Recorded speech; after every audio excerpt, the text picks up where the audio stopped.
Hey guys, so we're going to be reviewing for your 5 themes of geography test. Your test date is in 2 weeks. That's on Tuesday, September 26th. So we're going to start with what is geography? As you all know, it is the study of Earth's features, or also the study of people, their environments, and their resources. So kind of just to give you some examples, you can see the definition of geography and how it branches out to people, which is a group of persons united by a common culture, tradition, and usually a language. The environment, which is the social and cultural forces that shape the life of a person or a population. The air, water, minerals, organisms, and all their external factors surrounding a given organism at any time. And then you also have your resources, which is a source of support that can be readily drawn upon when needed. And it's the natural wealth of the country consisting of land, forests, mineral deposits, water, etc. So we have a couple main ideas or topics, and the first one we're going to talk about is continents. So there are 7 continents or land masses in the world. You have North America in the green, South America and that pinkish purple, Europe in blue, Asia in yellow, Africa in orange, and Australia in red, and then at the bottom we have Antarctica. Along with those 7 continents, we also have 4 main oceans, which are the Pacific Ocean. So if you think about that in relation to the US, that's like where California is, and Washington and Oregon. And then you have the Atlantic Ocean, which is off our coast, and then the Indian Ocean, and you also have the Arctic Ocean up there at the top. And as you can see, the Pacific Ocean comes back on the other side. So don't get like confused and think there's 2 different Pacific Oceans. It's all the same thing. And then as you see also at the bottom, you have the Southern Ocean coming up from or surrounding the Antarctica. So you also have your parts of a map. You have your title, which is located at the top of the map, or sometimes in a separate box on the side or bottom. And this just gives you the important information about the map. So it's just going to be like this, like Earth's oceans, and it has the oceans labeled.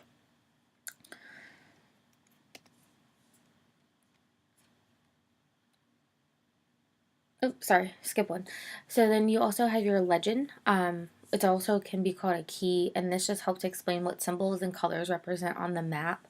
And most of the maps have symbols, and those can show the location of natural objects such as landforms and man-made objects such as cities, roads, bridges, and buildings. However, symbols can represent anything of importance on a map, so it's really important, especially if they use kind of a weird object to represent something and it might not be obvious right away what that's representing.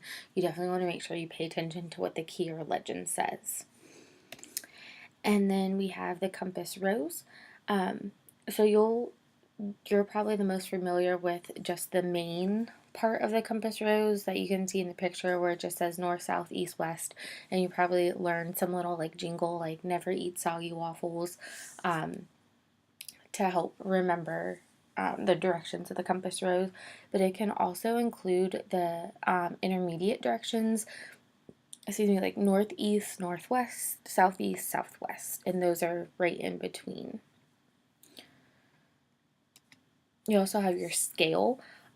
Because a map is much smaller representation of a much larger area, cartographers include scales, and they're just measurements that compare real distances to the distance on a much smaller map. For example, 1 inch could actually represent 100 miles of real life distance. A geographer decides what scale to use by determining how much detail is needed on the map. So if you have a large scale map, you're going to have more details. A small scale map, less details. Since scales use numerical fractions or ratios, they're understood by any language. They don't have to be, put in multiple forms.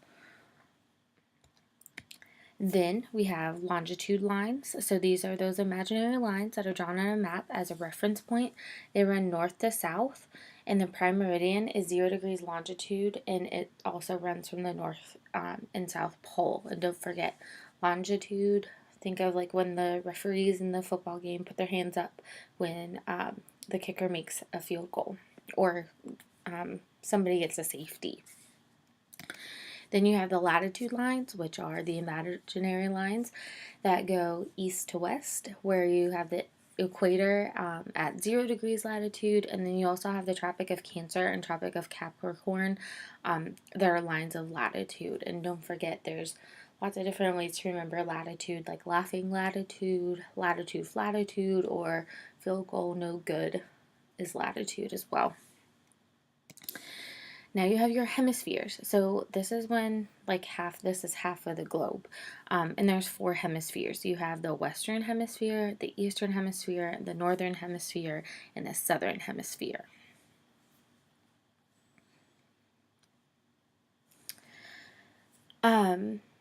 So you have a couple of different types of maps. You have physical maps, and these show landforms and bodies of water in a specific area, and you can learn the relative location and characteristics of places in a region.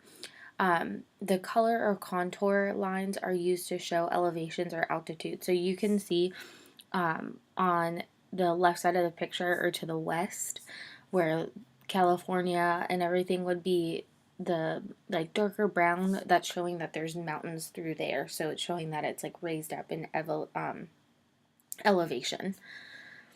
You also have political maps. These are probably what you're the most familiar with and comfortable reading, and these show the features and boundaries that humans have created on the Earth's surface.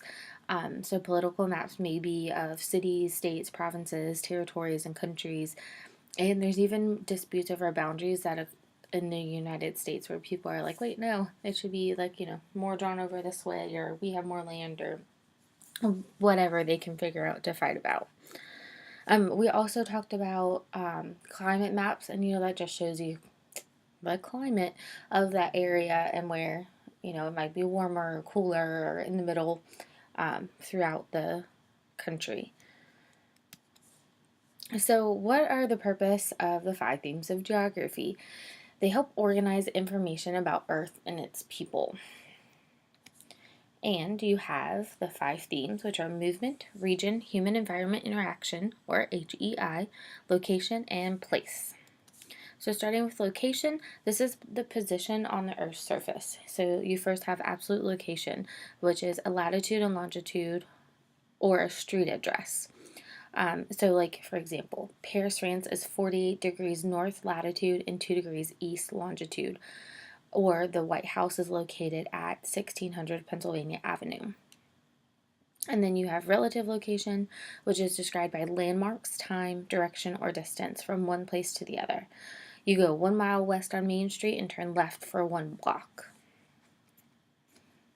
Then you have place. What is it like there? What kind of place is it? Your physical and human characteristics that make up the place. And geography emphasizes the understanding of both of these factors and their integration together. Then you have human characteristics, or starting with human characteristics, what are the main languages, customs, and beliefs, how many people live, work, and visit a place. And then you have your physical characteristics, such as landforms, like your mountains, rivers, climate, vegetation, wildlife, soil, etc. Moving on to HEI, this is how do humans and the environment affect each other. So you have shaping the landscape, which the landscape of the earth is no longer a purely physical feature. Humans have impacted every area of earth, but in varying ways. The geography of place is influenced by the degree of which humans have impacted their local environment. So we depend on it. For example, people depend on the Cape Fear River for water and transportation. We modify it. People modify our environment by heating and cooling buildings for comfort, and then we also adapt to it. We adapt to the environment by wearing clothing suitable for summer, such as shorts, and winter, such as coats, rain, like your raincoat, or shine. Then we have movement. How are people, goods, ideas moved from place to place? So human movement is trucks, trains, planes. So think about how you get to school. Or what you use to get to school. Information movement, such as phones, computer, email, mail. And then you have idea movement. It's how do fads move from place to place. And then you also can have movement through TV, radio, magazines, and the internet. Then we have regions. How are regions similar to and different from other places? A region is any unit of space that is unified by the presence of some characteristic, meaning that places can share things in common. So you have two kinds of regions. You have a formal region, which is regions defined by governmental or administrative boundaries like states, countries, or cities. Regions defined by a similar characteristic, the Corn Belt, Rocky Mountain region, Chinatown. And then you have functional regions. Regions defined by a function, such as newspaper service area, cell phone coverage area. And then you have a third one, vernacular regions, regions defined by people's perception, like the Middle East, the South, etc. Remembering the 5 themes. If you can't remember what they are, just ask Mr. Help. So here's a little acronym that you can help remember, kind of like the never eat soggy waffles thing. So Mr. Help, M is for movement, R regions, HE human environment interaction, L location, P place. So hopefully all of this helps you review what we've been studying over the last couple of weeks. And remember, you have until Friday, September 22nd to get these review notes done.